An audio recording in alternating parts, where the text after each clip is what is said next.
কি বলছে ভাইয়া বলছে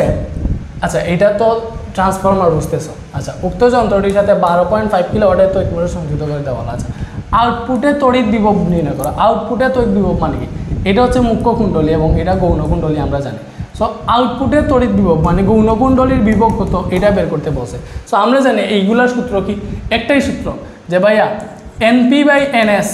ইজিক্যাল টু BP/BS ঠিক আছে ইজিক্যাল টু শুধুমাত্র তড়িৎ প্রবাহ উল্টা IS/IP এই একটা মাত্র সূত্রই জানলে তোমার এই চ্যাপ্টারটা শেষ ঠিক আছে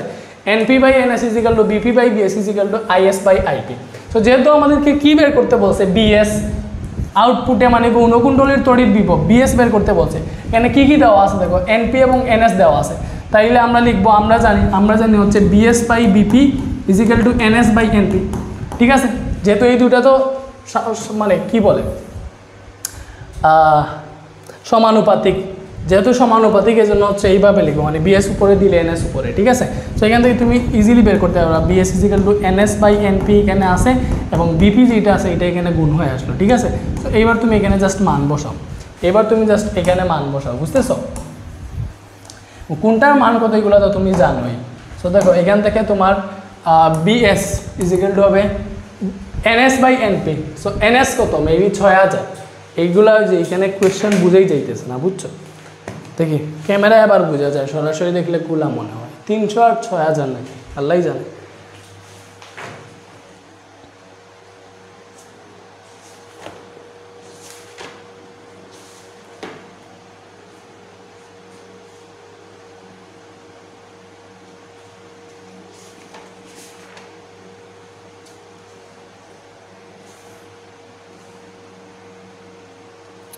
একটা হচ্ছে 800 আর একটা 6000 বুঝতেছো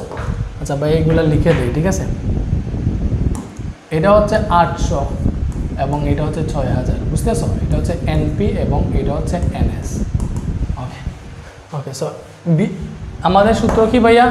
সূত্র হচ্ছে দেখো NS/NP তাহলে NS হচ্ছে আমাদের 6000 এটা 6000 এবং অপরটা হচ্ছে 800 ইনটু BP কত এই যে এটা আমি 200 ভোল্ট আমি জানি না 200 ঠিক আছে সো এটা হিসাব করলে যেটা আসে ওইটা আনসার ওইটা কি 200 ভোল্ট ঠিক আছে নেক্সট থেকে বলবো এগুলোর চিত্র এঁকে দিতে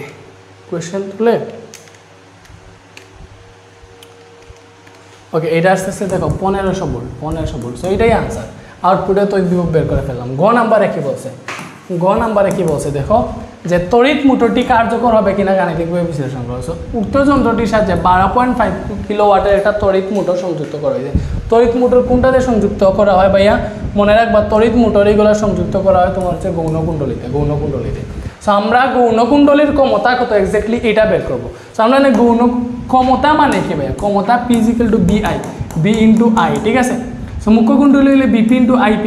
গৌণ কুণ্ডলী যদি হয় তাহলে হবে BS ইন্টু IS সো গৌণ কুণ্ডলীর ক্ষমতা BS into IS so BS আমরা অলরেডি জানি গো থেকে পেয়ে গেছি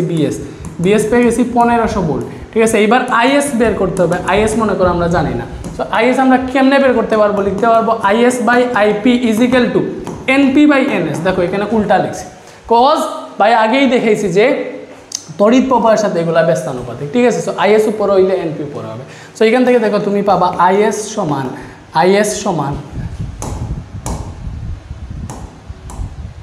ওকে দেখো এখান থেকে তুমি পাবা IS সমান NP/NS আছে এবং এই যে IP যেটা আছে এটা গুণ হয়ে আসবে বুঝতেছো ওকে সো এখান থেকে তুমি এইবার দেখো সো এখান থেকে পাইতেছি আমরা IS সমান NP/NS NP হচ্ছে 800 ঠিক আছে NS হচ্ছে কিন্তু 6000